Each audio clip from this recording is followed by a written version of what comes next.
எல்லோரும் சொன்னார்கள் அடுத்த அயோத்தி தமிழ்நாடு தான் என்று சொன்னார்கள். அவர்களுக்கு புரியவில்லை. அயோத்தியில் பாபர் மசூதி இருந்த இடத்தில் நடு இரவில் முதலாக குழந்தை ராமரை கொண்டு போய் சேர்த்தது அங்கே இருந்த மாவட்ட ஆட்சித்தலைவர். அந்த மாவட்ட ஆட்சித்தலைவருக்கு பிஜேபி காலத்தில் எம்பி பதவி கொடுக்கப்பட்டது. இன்றைக்கு திருப்பரங்குன்றத்தில் மதுரையில் இருக்கிற ஆட்சித்தலைவர் ராமர் படத்தை குழந்தை ராமரை உள்ளே வைக்கிறவர் அல்ல. We will meet the consequences because we are backed by Honorable CM M.K. Stalin என்று சொல்லக்கூடிய ஒரு அரசாங்கம். அதனால இங்கே இந்த அயோத்தி பூச்சாண்டி அதெல்லாம் நடக்காது. இந்த ஒரு புத்தகம் போதும் இன்னொரு அயோத்தி இந்தியாவில் வராமல் இருப்பது. ஆனா ஒண்ணு, திருப்பரங்குன்றம் வெறும் குன்றம் அல்ல, அது மதவாதத்தை, அமித்ஷாவை, மோடியை தமிழ்நாட்டுக்குள் நிலைய விடாமல் தடுக்கின்ற அரண்.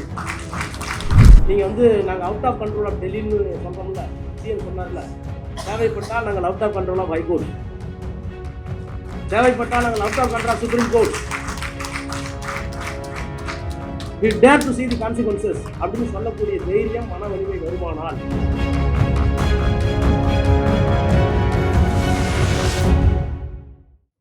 எட்டு மணிக்குள்ளாக வேறு ஒரு நிகழ்ச்சியில் நான் கலந்து கொள்வதாக உறுதியளித்து வந்தேன். இப்போது மணி 8:30 ஆகிறது. இறுதியாக பேசுகிறவர்களுக்கு ஒரு பெரிய சங்கடம். என்ன பேச வேண்டுமோ அதையெல்லாம் நமக்கு முன்னாலே இருக்கிறவர்கள் பேசி விடுவார்கள். எனவே நான் நூலாசிரியர் சேவியரிடம் சொன்னேன், சூர்யா சேவியரிடம் சொன்னேன், தமிழ்நாட்டுடைய வெவ்வேறு பாகங்களில் இந்த நூலை ஆய்வு செய்கிற விதத்திலே கருத்தரத்தை அமைத்திருக்க வேண்டும். ஒரே மேடையில் இத்தனை அறிஞர்களை அழைக்காமல் தமிழ்நாட்டின் பல்வேறு பகுதிகளில் 2 பேரை அழைத்து இன்னும் விரிவாக உரையாற்றியிருந்தால் நன்றாக இருந்திருக்கும் என்று சொன்னேன். அதை ஏற்றுக்கொண்டு விரைவாக மதுரை, திருநெல்வேலி, கோவை ஆகிய பகுதிகளில் இந்த நூல் ஆய்வு செய்யப்பட வேண்டும் என்று அவரும் விரும்பியிருக்கிறார்கள். அந்த விதத்திலே என்னுடைய உரையை மிக சுருக்கமாக அமைத்துக் கொள்ள விரும்புகிறேன். திருப்பரங்குன்றம் முழு வரலாற்று ஆய்வு. இந்த நூல் திருப்பரங்குன்றத்திற்கு மட்டும்தானா? ஆம். ஆனால் திருப்பரங்குன்றத்தோடு நிற்கவில்லை. இந்த நூல் மதுரைக்கு மட்டும்தானா? ஆம். ஆனால் மதுரையோடு நிற்காது. இந்த நூல் தமிழ்நாட்டுக்கு மட்டும்தானா? ஆம். ஆனால் தமிழ்நாட்டோடு நிற்கக்கூடாது. இந்த நூல் இந்தியாவிற்கான நூல். இந்த நூல் இந்தியாவை காப்பாற்றுவதற்கான தொடக்க புள்ளியாக அமைய போகின்ற நூல். எல்லோரும் சொன்னார்கள் அடுத்த அயோத்தி தமிழ்நாடு தான் என்று சொன்னார்கள். அவர்களுக்கு புரியவில்லை. அயோத்தியில் பாபர் மசூதி இருந்த இடத்தில் நடு இரவில் முதலாக குழந்தை ராமரை கொண்டு போய் சேர்த்தது அங்கே இருந்த மாவட்ட ஆட்சித்தலைவர். அந்த மாவட்ட ஆட்சித்தலைவருக்கு பிஜேபி காலத்தில் எம்பி பதவி கொடுக்கப்பட்டது. அவருடைய துணைவியாருக்கு எம்எல்ஏ பதவியும் கொடுக்கப்பட்டது. அதற்கு பிறகு கவர்னர் பதவியும் கொடுக்கப்பட்டது. ஏனென்றால் அங்கே இருந்த மாநில அரசு அப்படிப்பட்ட அரசு. ஆனால் இன்றைக்கு திருப்பரங்குன்றத்தில் மதுரையில் இருக்கிற ஆட்சித்தலைவர் குழந்தை ராமரை உள்ளே வைக்கிறவர் அல்ல. We will meet the consequences because we are backed by Honorable CM M.K. Stalin என்று சொல்லக்கூடிய ஒரு அரசாங்கம். அதனால இங்க இந்த அயோத்தி பூச்சாண்டி அதெல்லாம் நடக்காது. எங்க கலெக்டர் சரியா இருக்காங்க, எஸ்பி சரியா இருக்காங்க. என்ன காரணம்னா எங்க முதலமைச்சர் சரியா இருக்காங்க. இந்த மண்ணில் கலவரம் தூண்ட முடியாது. ஆனால் அப்படியே இருந்துட முடியாது. ஏனென்றால் எங்கே ஆபத்து என்றால் நீதிமன்றங்கள் எல்லாம் சொன்னீங்க. நீதிமன்றங்களை பார்த்துக்கலாம் அப்படி பார்க்கக்கூடாது. தமிழ்நாட்டில் மட்டும்தான் நீதிமன்றங்களை, நீதித்துறையுடைய தீர்ப்புகளை மிக வலிமையாக, நேர்மையாக விமர்சிக்கக்கூடிய ஆற்றல் உள்ள தமிழ்நாடு இங்க மட்டும்தான். எல்லாரும் என்ன பண்ணுவாங்கன்னா, வி ஆர் கிருஷ்ணய்யா சொல்வார், we are final, that does not mean we are infallible. நாங்கள் கொடுக்கிற தீர்ப்பு கடைசி தான், இறுதி தான். ஆனா அதுல தப்பு இருக்குன்னு சொல்ல முடியாது. அந்த தப்பை சுட்டி காட்டக்கூடிய வல்லமை பெற்ற மொழி தமிழ், அந்த மாநிலம் தமிழ்நாடு. எனவே இங்க நீதித்துறை தவறு செய்தாலும் கூட அந்த தவறை திருத்தி அமைக்கக்கூடிய ஆற்றல் மிக்க கருத்தாளர்களில் ஒருவராக நம்முடைய சூர்யா சேவி அவர்கள் இங்க இருக்கிறார்கள். சிம்பிளா சொல்லலாம், இது வெறும் 175 பக்கம். இந்த 175 பக்கமும் ஏறத்தாழ ஒரு 150 புத்தகத்தினுடைய சாரம். அண்ணா சொல்லுவார், புட்டிங் செஞ்சுரிஸ் இன்டு கேப்சூல் பார். ஒரு 100 ஆண்டுகளை ஒரு சின்ன மாத்திரைக்குள் அடக்கினா என்ன வருமோ அப்படிப்பட்ட மாற்றங்களை செய்து காட்டிய இயக்கம் திராவிட இயக்கம் சொல்லுவார். அந்த மாதிரி இந்த திருப்பரங்குன்றம் நூல் என்பது புட்டிங் செஞ்சுரிஸ் இன்டு கேப்சூல்ஸ் அல்ல, அதையும் தாண்டி பல நூற்றாண்டுகளை உள்ளடக்கிய ஒரே ஒரு நூல் 175 பக்கத்தில் வந்திருக்கிறது. நான் இன்னும் சொல்லுகிறேன், இதை படிச்சா அப்படி தெரியுமா இருக்கு. 1947 அண்ணா எழுதினாரு, தீ பரவட்டும், ஏ தாழ்ந்த தமிழ்நாடு, ஏ தேய்ந்த தமிழ்நாடு, ஏ தன்னை மறந்த தமிழ்நாடு, ஏ தன்மானம் இழந்த தமிழ்நாடு, ஏன் மருளை மார்க்கமின்றி ஏற்றுக்கொண்டு ஏமாந்த தமிழ்நாடு, ஏ சொரணேற்ற தமிழ்நாடு, வீறு கொண்டு எழு என்று சொல்லுவார் அல்லவா. அப்படிப்பட்ட எழுச்சியை இந்த நூலை படித்தால் நமக்கு வருகிறது. எல்லாத்தையும் பேசிட்டாங்க, நான் அதுக்குள்ள நூலுக்குள்ள போக விரும்பல. 2 செய்தி தான். இன்றைக்கு இவ்வளவு பெரிய ஆவணமான இந்த நூல் இங்கே வந்திருக்கிறது என்றால் இதை தமிழ்நாடு மட்டும்தான் கொடுக்க முடியும். அதற்கு காரணம் இங்கே இருக்கிற திராவிட சித்தாந்தம். நான் ஒன்றை இணைத்து பார்க்கிறேன். வந்தே மாதரம் பாடல் குறித்த டிபேட் வாதம் நாடாளுமன்றத்திலே மாண்புமிகு பிரதமர்களால் கொண்டு வரப்பட்டது. அந்த வந்தே மாதரம் பாடல் 1870 பக்கிங் சந்திரசாப் சாட்டர்ஜி என்பவரால் இயற்றப்பட்ட பாடல். அதுல 2 வாசகங்களை 2 பத்தியை எடுத்துட்டோம். எடுத்தது அப்படி எடுத்ததுதான் பாகிஸ்தான் பிரிவினைக்கு காரணம். தேசபக்தி இல்லாத நேருவும் காந்தியும் மற்றவர்களும் எடுத்து விட்டார்கள் என்று பயங்கரமாக குற்றஞ்சாட்டினார் நாடாளுமன்றத்தில். வந்தே மாதரம் பாடல் எப்படி வந்துச்சுன்னு பிரதமருக்கு தெரியல, அதை ஏன் எடுத்தாங்கன்னு தெரியல, இதை கொண்டுட்டு வந்தா நம்ம மாட்டிக்கணும்னு அவருக்கு தெரியல. வந்தே மாதரம் பாடல் வந்த போது அதை உள்ளே போய் ஆய்வு செய்தால் கிட்டத்தட்ட திருப்பரங்குன்ற மாதிரி. வந்தே மாதரம் பாடல்ல 2 ஸ்டான்ஸா முழுக்க முழுக்க துர்க்கை வழிபாடு, இஸ்லாமியர்களுக்கு எதிரான 2 ஸ்டான்ஸா. அந்த ஸ்டான்ஸா இருக்கக்கூடாது என்று நேருவும் காந்தியும் விரும்பி வல்லபாய் பட்டேலோட பேசி எடுத்தார்கள். அப்படி எடுத்ததுதான் பாகிஸ்தான் பிரிவினைக்கு காரணம். பாரதத்தை துண்டாடி விட்டார்கள் நேருவும் காந்தியும் என்று அவர் குற்றஞ்சாட்டி பேசினார். நான் பல புத்தகங்களை தேடின போதுதான் தெரிஞ்சது வந்தே மாதரம் பாடல் எங்கே பிரச்சனைக்கு உள்ளானது என்று.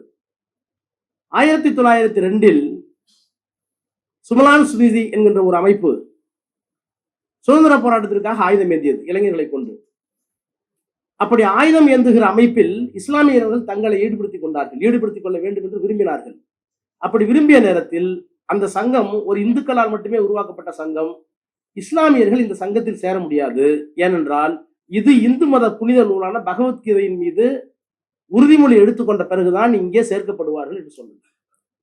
அங்கதான் பிரச்சனை ஆரம்பிக்குது. கேட்கப்பட்டது இந்தியாவினுடைய சுதந்திரம். தன்னைத்தானே இந்தியர் என்று ஒப்புக்கொண்ட இஸ்லாமியர்கள் நாங்களும் வருகிறேன்னு சொன்னாங்க. அந்த இளைஞர்களை மறுதளித்து, இல்லை உங்களுக்கு இடமில்லை, இந்த சுதந்திர போராட்ட களத்தில் நாங்கள் இந்துக்கள் தான் இருப்போம், புனித நூலான பகவத்கீதை ஏற்றுக்கொண்டவர் மட்டும்தான், சத்தியம் செய்தவர் மட்டும்தான் வர முடியும் என்கின்ற பிரிவினை வந்தபோதுதான் இந்தியாவில் முதலாக மத ரீதியான பிரிவினையை ஊக்குவித்தது இந்து அமைப்புகளை தவிர இஸ்லாமியர்கள் அல்ல. இன்னும் சொல்ல போனால் 1900 பிறந்து 1920 அஷ்பா உல்லா கான் படிச்சு பாருங்க.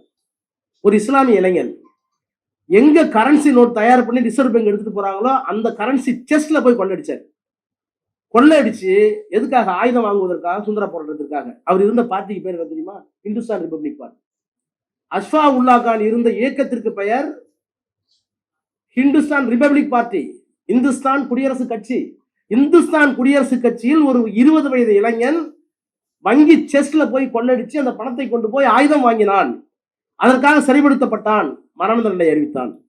அந்த மரண தண்டனத்தினுடைய கடைசி வார்த்தை, என்றைக்காவது உன் கல்லறையில் இந்தியா விடுதலை பெற்றதற்கு பிறகு விடுதலை பெற்ற மண்ணை கொண்டு வந்து என்னுடைய கல்லறையின் மீது தூவுங்கள், இதுதான் என் கடைசி ஆசை என்று எழுதி வைத்திருக்கிறார். அப்போ இந்தியாவில் பிரிவினை வருவதற்கு காரணம் யார் என்பதை மிக தெளிவாக வந்தே மாதரம் பாடலில் நாங்கள் சொன்னோம். அங்கிருந்து ஆரம்பித்ததுதான். அதற்கு பிறகு மெல்ல மெல்ல மெல்ல மெல்ல அது பரிணாம வளர்ச்சி பெற்று இஸ்லாமியர்களுக்கும் இந்துக்களுக்கும் மிகப்பெரிய இடைவெளியாகி இந்த தேசத்தை கூறுபோக்கூடிய சூழ்நிலையை உருவாக்கியது இஸ்லாமியர்கள் அல்ல என்று நாடாளுமன்றத்தில் நான் பதிவு செய்தேன். அதற்கு பதில் இல்லை. இதை நான் சொல்லுவதற்கு காரணம், எப்படி வந்தே மாதரம் பாடல் ஆனந்த மடம் என்கின்ற ஒரு நாவலில் துவங்கி இந்த தேசத்தை பிளவுபடுத்தியதோ, அப்படிப்பட்ட ஒரு பிளவு தமிழ்நாட்டில் வந்துவிடக் கூடாது என்கிறதுக்காக எழுதப்பட்ட ஒரு அருமையான நூல்தான் திருப்பரங்குன்றம். இந்த திருப்பரங்குன்றம் நூலில் எல்லா தரவுகளும் இருப்பது மட்டுமல்ல, இது இந்தியாவினுடைய இறையாண்மைக்கு மட்டுமல்ல, இந்தியாவினுடைய மதச்சார்பின்மைக்கு கட்டியம் கூறுகின்ற ஒரு நூலாக இது அமைகிறது. இந்த நூல் நிறைய விஷயங்களை சொல்றாங்க. இப்ப நீங்க சொன்னீங்க, பிரமலை கல்லர்கள் என்ற ஒரு சமூக அமைப்பு. அந்த சமூக அமைப்பில் அந்த காலத்தில் ஏற்பட்ட சிறு பிளவு காரணமாக அவர்களுக்குள் சண்டை ஏற்பட்டு அந்த சண்டையை தீக்கி வைக்கிறதுக்கு யார் வர்றாரு? சொக்கநாதர் வர்றாரு, அழகர் வர்றாரு, சுப்பிரமணியர் வர்றாரு. அதுல கூட சொக்கநாதரும் அழகரும் தப்பு பண்ணதல்ல, ஏன்னா அவங்க 2 பேரும் தமிழ் கடவுள். இந்த சுப்பிரமணியர் என்ன பண்றாரு? தப்பா தீர்ப்பு சொல்லி ஒரு பக்கமா சாதகமா போனதுனால அவரை சபித்த இனம் தமிழ் சமூகம். சபித்து விட்டு, உன் கோயிலுக்கு நாங்க வரமாட்டோம், உன்னை கடவுளா ஏத்துக்க மாட்டோம், திருநீர் பூச மாட்டோம். இன்னொன்னு, நாங்கள் நீ செய்த தவறுக்காக இஸ்லாமியத்தை ஏற்றுக்கொண்டு சுன்னத் செய்து கொள்வோம் என்று இன்று வரை சில பேர், கொஞ்சம் பேர் விட்டுட்டாங்க இடையில, இன்றைக்கும் இந்த சமூகத்தில் சுன்னத் செய்து கொண்ட அந்த சிகிச்சையை செய்து கொண்டிருக்கிற ஒரு சமூகம் இன்றைக்கும் இருக்கிறது என்றால், அரசியல் சட்டத்தினுடைய அடிநாதம் வெறும் வரிகளில் இல்லை, நம் தமிழ் இனத்தில் எங்கோ இருக்கிறது என்பதை நாம் மறந்துவிடக்கூடாது. இந்த திருப்பரங்குன்றம் நூலை ஆய்வு செய்ய வேண்டும் என்று சொன்னால் சொல்லிக்கிட்டே போகலாம். இது ரொம்ப அருமையான ஆய்வு. எப்படி இவ்வளவு செஞ்சாரு தெரியல. இந்த தர்கா இருப்பதற்கான ஆதாரத்தை ஏதாவது ஒரு இலக்கியத்தில் இருக்கணும்ல. இது தேவையில்லாத இவர் நிறைய ஆராய்ச்சி பண்ணியிருக்காரு. சனாதனத்தை பத்தி தமிழ் இலக்கியங்கள் அத்தனையும் 3500 ஆண்டுகளுக்கு முன்னால் காய்ச்சின எழுதி அவருடைய தலைமையில முதல் தமிழ் சங்கம், 3000 ஆண்டுகளுக்கு முன்னால் வெண்டேர் செழியன் தலைமையில 2வது தமிழ் சங்கம், 3வது தமிழ் சங்கம் கபாடபுரத்துல 1, 2, 3ஆம் நூற்றாண்டில் நம்முடைய ஃபாதர் கஸ்பர் அவர்கள் அதை கொண்டு வந்தது யாருன்னு இப்ப கண்டுபிடிச்சு திருமுருகன் என்று கண்டுபிடிச்சு, அந்த திருமுருகனுக்கு எப்படி வள்ளுவருக்கு ஒரு சிலையை உருவகப்படுத்தினோமோ அதை போல உருவகப்படுத்தி திறந்து வைத்தார்கள் முதலில். இந்த 3வது தமிழ் சங்கம் 1, 2, 3 10 பாட்டு 8 தொகை 11 கீழ்கணக்கு. இந்த 10 பாட்டு 8 தொகை 11 கீழ்கணக்கு எந்த நூலிலும் முதல் சங்கத்தில் நமக்கு எஞ்சியது தொல்காப்பியம், மணிக்கணும். முதல் சங்கத்துல நமக்கு எஞ்சியது கடல் தின்றது போக கரையான் தின்றது போக முதுநாரை முதுகுரகு 2 தான். அதற்கு பிறகு 2ஆம் தமிழ் சங்கத்தில் இசை நுணுக்கம் தொல்காப்பியம், மீது எல்லா நூலும் போயிடுச்சு. கடல் தின்றது போக கரையான் தின்றது போக வாவு சாமிநாதை கொண்டு வந்தது போக நமக்கு கிடைத்த நூல்கள் தான் 1, 2 நூற்றாண்டில் இந்த 10 பாட்டு 8 தொகை 11 கீழ்கணக்கு. இத்தனை நூல்களிலும் 10 பாட்டு 8 தொகை 11 கீழ்கணக்கு இத்தனை நூல்களையும் அலசி ஆராய்ந்து ஒரு இடத்துல கூட சனாதனம் என்ற சொல் இல்லை என்று நிறுவிய பெருமை முதலாக தமிழக வரலாற்றில் நம்முடைய சூர்யா சேவர்களைத்தான் தான். ஏன்னா இதெல்லாம் சாதாரண விஷயம் இல்லை, பெரிய இலக்கியங்கள். புறநானூறு, அகநானூறு, சிலப்பதிகாரம் எல்லாத்தையும் எடுத்து இத்தனை பண்டை தமிழ் நூல்களில் ஒரு இடத்துல சனாதனம் இருக்கா? அப்போ என்னுடைய பண்பாடு வேற, உன்னுடைய பண்பாடு வேற. என்னுடைய பண்பாடு கன்னடமும் கலிதெலுங்கும் கவின் மலையாளமும் தாயே தமிழே உன் உதிரத்தே உதித்தெழுந்தே ஒன்று பல ஆயிடினும் அப்படின்னு சொன்ன திராவிட பண்பாடு, தமிழை அடிப்படையாக கொண்ட பண்பாடு திராவிட நாகரிகம். உன்னுடைய பண்பாடு சமஸ்கிருதத்தை அடிப்படையாக கொண்ட ஆரிய பண்பாடு. இந்த ஆரிய பண்பாடும் திராவிட பண்பாடும் இந்த மண்ணில் இருந்தது உண்மை, ஆனால் எப்போதும் இணைந்து இருந்ததில்லை, எதிராகத்தான் இருந்தது. அப்படி இருந்ததற்கான அடையாளம் இந்த நூலில் எக்கச்சக்கமாக அவர் கண்டெடுத்து, நம்முடைய நாகரிகம் வேறு, அவருடைய நாகரிகம் வேறு. அந்த நாகரிகம் எப்போதெல்லாம் நம்மோடு வந்து மோதல் ஏற்பட்டிருக்கிறதோ அப்போதெல்லாம் தமிழன் தனித்து நின்றான் என்பதை இங்கே நிறுவியிருக்கிறார். இன்னொன்று பெரிய ஆச்சரியம், இந்த சின்ன குன்று, இந்த திருப்பரங்குன்றம், காப்பா அரவணன் எழுதுவார். தமிழர்கள் மீது நடந்த பண்பாட்டு படையெடுப்பு புத்தகம், அருமையான புத்தகம். காப்பா அரவணன் மறைந்து விட்டார், பல்கலைக்கழகத்தில் துணைவேந்தராக இருந்தார், பெரிய தமிழறிஞர். அவர் தான் சொல்லுவார், தமிழுக்கு இருக்கிற சிறப்பு என்னன்னு கேட்டீங்கன்னா, இந்த மண்ணில் பௌத்தம் வந்தது. பௌத்தம் வந்த போது பாலிமொழி வந்தது, நடப்பு வந்துச்சு. சமணம் வந்தது, பிராகிருதம் வந்தது. இந்த மண்ணில் இஸ்லாமியர்கள் வந்தார்கள், உருது வந்தது. இந்த மண்ணில் நாயக்கர்கள் வந்தார்கள், தெலுங்கு வந்தது. இந்த மண்ணில் மராட்டியர்கள் வந்தார்கள், தஞ்சாவூர் வரை மராட்டியம் வந்தது, சிவாஜி வந்தப்போ. இந்த மண்ணில் போர்ச்சுகீஸ் வந்தார்கள், பாண்டிச்சேரியில் வந்து பிரெஞ்சு வந்துச்சு. இந்த மண்ணில் பிரிட்டானியர்கள் வந்தார்கள், ஆங்கிலம் வந்தது. அப்போ இத்தனை மதங்கள், கிறிஸ்துவ மதம் வந்துச்சு, இஸ்லாம் மதம் வந்துச்சு, பாலி வந்து, எல்லா மதங்களும் வந்தது இல்ல. எந்த மதங்களும் ஒரு மொழியை கொண்டு வந்து நம் மீது திணித்தால் கூட, அல்லது பரப்பினால் கூட, பற்றி பரவினால் கூட, தமிழ் சாகாமல் பார்த்து கொண்டிருக்கிற மிகப்பெரிய பணியை செய்தது இந்த தமிழ் இனம். அப்ப மதம் வரலாம், ஜாதி வரலாம், தமிழ் தன்னை மீண்டும் மீண்டும் தகவமைத்துக் கொண்டே இருந்ததற்கு காரணம் என்னவென்று கேட்டால், இந்த அறம் சார்ந்த மொழி தான். இந்த மொழி அறம் சார்ந்த மொழி, இந்த மொழி தத்துவம் சார்ந்த மொழி, இந்த மொழி அறிவியல் சார்ந்த மொழி. இதுல எல்லாமே இருக்கு. அறிவியல் இருக்கு. டார்வின் எப்ப கண்டுபிடிச்சாரு? டார்வின் எப்ப கண்டுபிடிச்சார்? இப்ப கண்டுபிடிச்சாரு, 100-150 வருஷத்துக்கு முன்னாடி. ஆனால் ஓரது எருவே உற்றது எருவே. ஒரு ஒரு உயிருக்கு என்ன பொருள்? தொட்டா சிலுங்க, அவ்வளவுதான், சுருங்கிக்கும். ஒரு இலை கூட பாத்தீங்கன்னா தொட்டா சுருங்கும். அது ஒரு உயிர் தான். இரண்டறிவு அறிவே அதனுடன் நாக்கே, மூன்றறிவு அறிவே அதனுடன் மூக்கே, நான்கறிவு அறிவே அதனுடன் கண்ணே, ஐந்தறிவு அறிவே அதனுடன் செவியே, ஆறறிவு அறிவே அதனுடன் மனநே. சிந்திக்கிற ஆற்றல் எவன் இருக்கிறதோ அவன் தான் ஆறாவது அறிவு. இந்த 6 அறிவையும் வகைப்படுத்தியவன் நம்முடைய தமிழன் தொல்காப்பியன். இப்படி எல்லாவற்றையும் கொண்டிருக்கிற ஒரு சமூகம், ஒரு நாகரிகமான சமூகம் இந்த மண்ணில் இருந்தது என்பதற்கு எத்தனையோ காரண காரியங்கள் விரைவு கடந்தாலும் பரவி கடந்தாலும் இந்த திருப்பரங்குன்றத்துல பௌத்தர்கள் வந்திருக்கிறார்கள், சமணர்கள் வந்திருக்கிறார்கள், இஸ்லாமியர்கள் வந்திருக்கிறார்கள், சைவர்கள் வந்திருக்கிறார்கள், கௌமாரம் வந்திருக்கிறது. இத்தனை சமயங்களும் இந்த ஒரே ஒரு குன்றில் வந்து போயிருக்கிறது. ஆனால் தமிழன் ஒற்றுமையாக வாழ்ந்து கொண்டிருக்கிறான் என்பதை ஆதாரத்தோடு நிரூபிக்கிற ஒரே ஒரு வரலாற்று ஆசிரியர் நம்முடைய சூர்யா அவர்கள்தான். இது சாதாரண நூல் அல்ல. இதை நீங்க வேற மாதிரி பார்க்கணும். அதனாலதான் ஒட்டுமொத்தமா எங்க கல்வெட்டு இருக்கு என்னன்னு சொல்லக்கூடாது. நீங்க உள்ள பார்த்தா ஆச்சரியமா இருக்கு. இத்தனை மதங்கள் ஒரு குன்றின் மீது வந்திருக்கிறது, இத்தனை நாகரிகம் ஒரு குன்றின் மீது வந்திருக்கிறது. இதை ஒரு வெள்ளக்காரன் சர்வேயும் பண்ணிருக்கிறான், வெள்ளக்காரனும் தன்னுடைய ஆட்சி அதிகாரத்தில் கொண்டு வந்திருக்கிறான். அப்ப ஆட்சி அதிகாரம் இத்தனை. இன்னொன்னு பார்க்கணும், நீங்க ஒரு மன்னன் தொழுகையில் இருக்கிற போது, அவனு இஸ்லாமியர், தொழுகையில் இருக்கிற போது குலசேகர பாண்டியன் கொன்னுட்டான். ஆனா கொன்னதுக்கு பிறகு ஃபீல் பண்றான், நேருக்கு நேர் சண்டை போட்டுருக்கணும். அவன் தொழுது கும்பிட்டு இருக்கான், பின்னாடி இருந்து குத்திட்டான். அதற்கு பிராயச்சித்தமாகத்தான் அவருக்கு இந்த தர்காவை கட்டுகிறார்கள், அமைக்கிறார்கள். அந்த தர்கா அமைக்கிற போதே குலசேகர பாண்டியனுக்கு கண்ணு போயிடுது. எங்களுக்கு கடவுள் நம்பிக்கை இல்லை, ஆனா இயற்கை எங்கேயோ கார்லேட் பண்ணுதோ அப்படிங்கிற எண்ணம் இந்த புத்தகத்தை படிக்கிற போது வருகிறது. அதை விட போகர் வாழ்ந்தது கிமு. ஒரு தேடுறாரு, இந்த தர்கா எந்த இலக்கியத்திலையும் வரல, எந்த ஆர்கியாலஜிக்கல் டிபார்ட்மெண்ட்லயும் வரல. ஆனா தர்கா இருக்கு. இதுக்கு ஹிஸ்டரி மட்டும்தான் வெறுமனா இருக்கு. இது எங்கேயாவது ரிஃப்ளெக்ட் ஆயிருக்கா இலக்கியத்துல? போகர் 2000 கிமுல வாழ்ந்தார். ஆனால் போகர் 7000 ஒரு இலக்கியம் இருக்கு. அந்த இலக்கியத்தில் இந்த தர்கா வருது. போகர் 7000 என்கின்ற இலக்கியத்தில் இந்த தர்காவை பற்றி மிக சிறப்பாக வருகிறது. என்ன காரணம் வந்தது? இன்னொன்னு நீங்க கவனிங்க. ஒரு முஸ்லீம் அரசனை ஒரு இந்து அரசன் தாக்கி சாய்க்கிறான். மதக்கலவரம் வந்துட்டு இருக்காங்க. மதக்கலவரம் வந்ததா? இத்தனை இஸ்லாமிய படையெடுப்பு சொல்லுகிறார்கள். தோத்து இருக்கு, ஜெயிச்சிருக்கு, வெற்றி பெற்று இருக்கு. ஆனால் எங்காவது மதக்கலவரம் வந்ததா?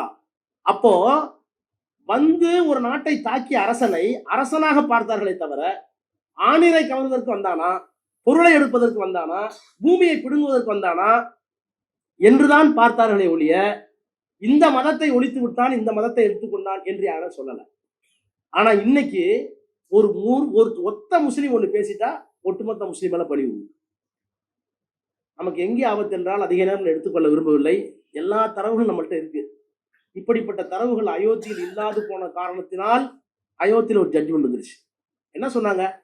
நீங்க தொடர்ந்து 600 ஆண்டு காலமாக இஸ்லாமியர்கள் தங்களுடைய பாத்தியத்தை பொசஷன் ப்ரூவ் பண்றதுக்கு எங்கள்கிட்ட மெட்டீரியல் இல்லை, இடையில சில இடத்துல செயின் காணும் அப்படின்னாங்க. அந்த மாதிரி இங்க சொல்ல முடியாது, திரும்ப சொல்ல முடியாது. சேவியரை பொட்டி ஏத்துனா செயினை கம்ப்ளீட்டா க்ளோஸ் பண்ணிடுவார். இந்த ஒரு புத்தகம் போதும் இன்னொரு அயோத்தி இந்தியாவில் வராமல் இருப்பது. ஆனா ஒண்ணு, நான் சூர்யாவையும் கேட்டுக்கிறேன், எழிலனையும் கேட்டுக்கிறேன், ஜபருல்லா கண்ணியும் கேட்டுக்கிறேன், வந்திருக்கவங்களையும் கேட்டுக்கிறேன். ஒரு தனியா ஒரு கருத்தரங்கமே நடத்துங்க.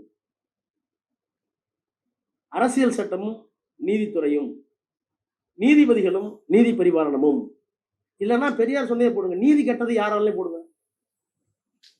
பாத்துறீங்களா? நீதி கெட்டது யாராலும் புதுசா இருக்கு. அவர் போய் உங்களுக்கு தண்டனை தரது முடிவு பண்ணிட்டேன், எவ்வளவு தண்டனை கேட்பாரு.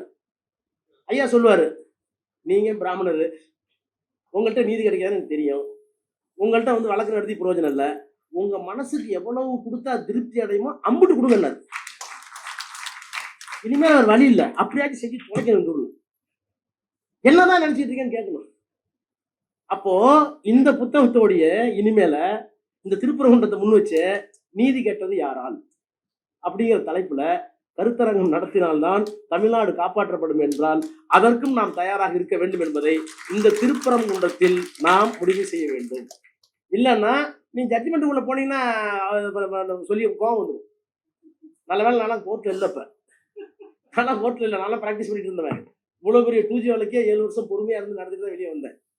ஆனால் நீங்கள் கொடுக்கப்படுகிற தீர்ப்பெல்லாம் பார்த்தாக்க நீதி தனியாக இருக்குது, சட்டம் தனியாக. நான் பல நேரத்தில் சொல்லுவேன், வின்சென்ட் சர்ச்சில்கிட்ட கேட்டாங்க, why the court of law is being called for law, why it is not being called court of justice.